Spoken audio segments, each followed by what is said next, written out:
Welcome to Only in the Green Room. Legacy Boys! We're a band of brothers that hadn't met before, before we did. Or like it feels like in a way we've known each other our whole lives. But that's just based on the culture we shared growing up and the music we shared growing up and how that informed who we are as musicians and people. How we feeling, French Quarter Festival? Give me some noise. With the New Orleans Legacy Coalition, let's rock and roll.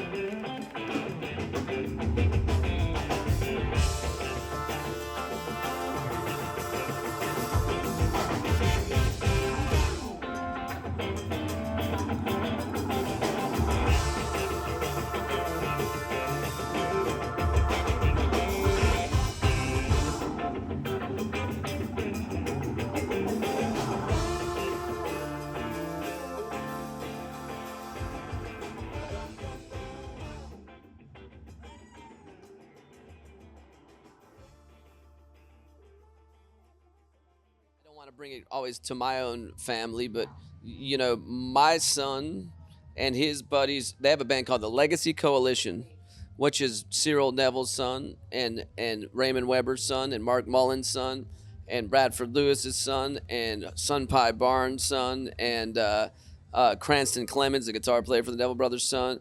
And you watch them play together and you realize we're in very, very good hands. Because, well, obviously, like, Michael and I were already playing together, and, like, our dads have met before and, like, in the scene and stuff. And then we had met Rodney at Noka because he was on, like, one of the first sessions we did, like, doing drum tech stuff at the studio at Noka. And I was like, wait a second, because, like, we're hanging out doing a show, and, like, the week before that, my dad and his dad were out in Switzerland playing a festival over there together, and they'd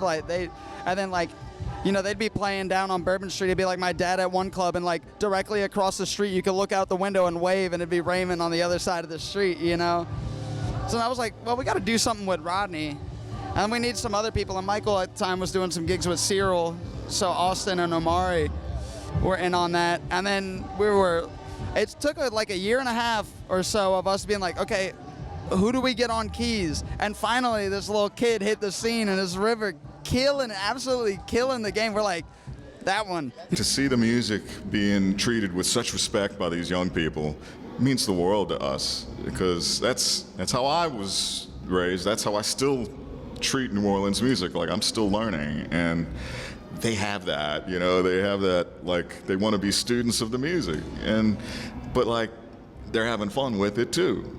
And you can see it, and you can hear it, and you can feel it, and it's just so inspiring as an older musician to see the younger generation take the bull by the horns and just run like there's no tomorrow. And Jake looks at me, River's dead, we're backstage, they just started into like Fire in the Bayou, and they're killing the group vocal, right? Like, Jake looks at me and says, I guess we better position ourselves for an opening slot for these guys at some point, If it's any pressure, it's we put on ourselves. Well, I'm going to speak for myself. I know I put a lot of pressure on myself just because of the giants that's in front of me. So it's like you want to make sure you're doing it justice, but I also want to, like, make my own lane as well. It's like their shoes, they're still walking in their shoes. So our job is not to fill their shoes. Our job is to wear our shoes. You know what I mean? Honestly, it's the last thing I wanted to see him do in some ways, because the business, it's not always the best business to be in. So as a dad, you're like, but at the same time, boy's gonna do what he's got. If he's got talent, he's gonna run with it, and he wants to do it. Let him go. It's like he's killing it. Is when us musicians from New Orleans, and when we see other New Orleans musicians born and raised here into the tradition of music, it's almost like we're family. Like, even though we haven't known each other our whole lives, it's almost like we do.